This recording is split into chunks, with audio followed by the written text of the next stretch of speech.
membaca bab kedua yang bertajuk Kecanggungan dari novel Menikahi Calon Kakak Ipar. Kalian bisa membaca novel ini di Story On.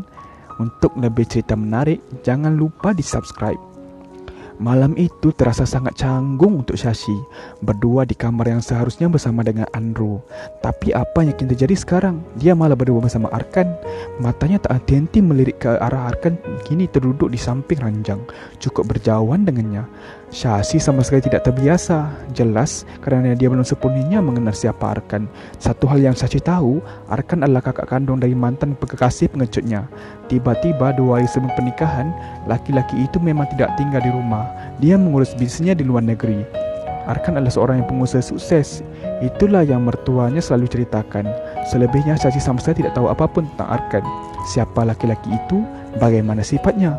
Shashi tidak pernah tahu. Dia hanya bisa menilai kalau laki-laki yang menjadi suaminya penuh senyum dan ramah pada semua orang. "Maafkan aku," ucap Arkan tiba-tiba pada Shashi, membuatkan wanita itu sedikit berkerut mendengarnya. "Maaf untuk apa?" Pertanyaan itu sangat ingin disuarakan olehnya, namun sayangnya tertahan sampai kerongkongan.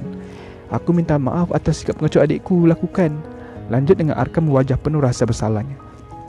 Shashi tersenyum kecut. "Jangan bahas si brengsek itu lagi," sentaknya dengan kasar. Shashi tidak peduli seandainya Arkan yang notabenenya adalah kakak Andrew. Merasa kesal dengan sikapnya, dia terlanjur sakit hati dengan pelakuan Andrew.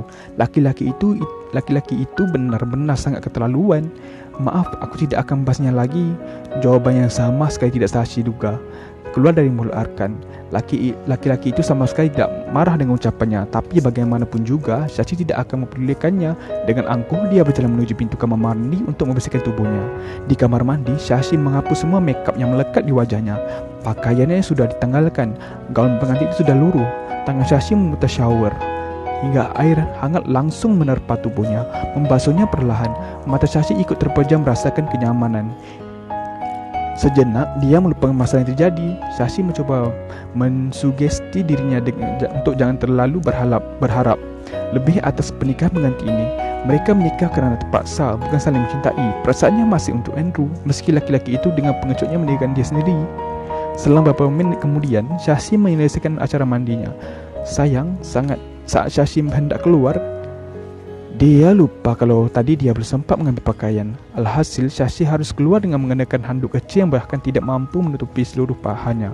Gugup, itulah yang dirasakan Shashi sekarang. Bagaimana jika Arkan melihatnya? Tidak, jangan.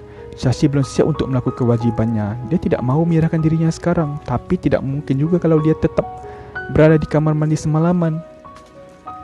Akhirnya, dengan berat hati, Shashi memutuskan untuk keluar. Biarlah Arkan melihatnya. Dia akan berusaha sekeras mungkin untuk mengabaikan laki-laki itu dan tidur seperti biasa. Namun semuanya seketika buyar sekejap mata. Matanya melihat Arkan berdiri di belakangnya. Laki-laki itu membuka jas pernikahannya tanpa menyadari jika Shashi menatap ke arahnya dengan tubuh membeku dan mata melotot. Sulit untuk sekadar memalingkan muka dari pemandangan tubuh menggoda di depannya. Ya, tubuh Arkan sangat menggoda sampai mampu membuatnya menelan ludah berkali-kali. Shashi tidak bohong ketika otot-otot melihat memenuhi lengan dan tubuh laki-laki yang kini menjadi suaminya. Kulit Arkan terlihat kecoklatan, sangat eksotis sehingga mampu membuat semua wanita yang melihatnya meneteskan air liur. "Shashi?" Suara lembut dan dalam itu menyadarkan lamunan Shashi hingga sedikit terperanjat kaget. Mata Arkan memandang lekat wanita yang baru saja dinikahinya tadi.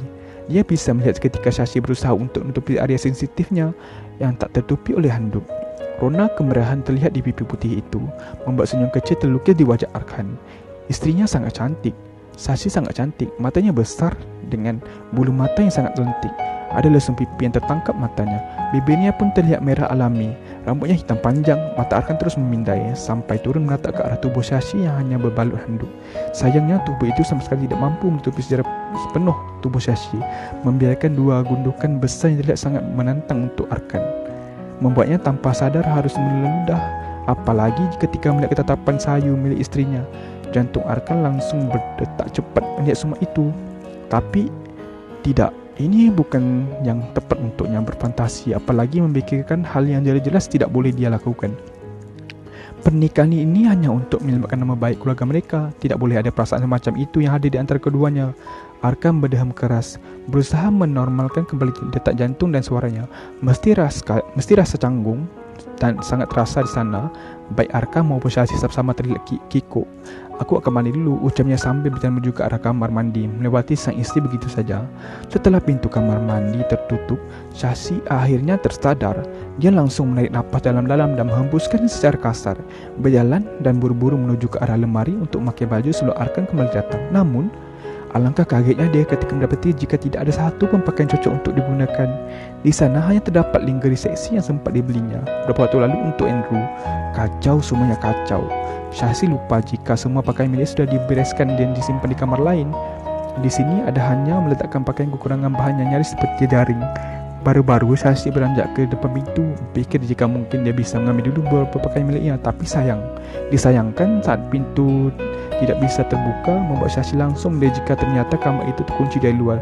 Siapa yang melakukannya? Kenapa harus dikunci? Syahsi merutuk. Dia memikir jari jemarinya kuat-kuat. Panik, jangan bilang jika mamanya yang dibalik semua ini. Sial, mamanya benar-benar keterlaluan. Suara shower di kamar mandi terdengar berhenti, menandakan jika Arkan telah menyelesaikan acara mandinya. Dan tentu hal itu menambahkan kepanikannya, karena dia masih belum mengenakan apa-apa.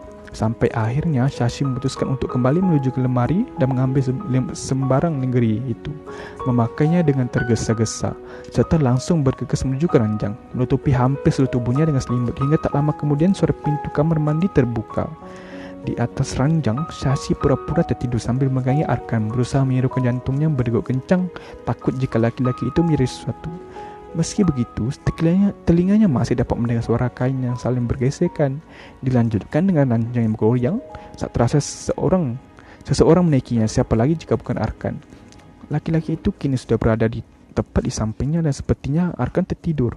Setelah Syahsi merasa tidak ada suara satu pun yang terdengar dari arah belakangnya, rasa penasaran membuatnya ingin mengintip Arkan, tapi sebelum terjadi sebuah tangan mendekapnya erat di dari belakang. Aku tahu kamu masih bangun dan aku tak akan memaksamu, jadi tidurlah dengan tenang. Kamu tidak perlu tegang.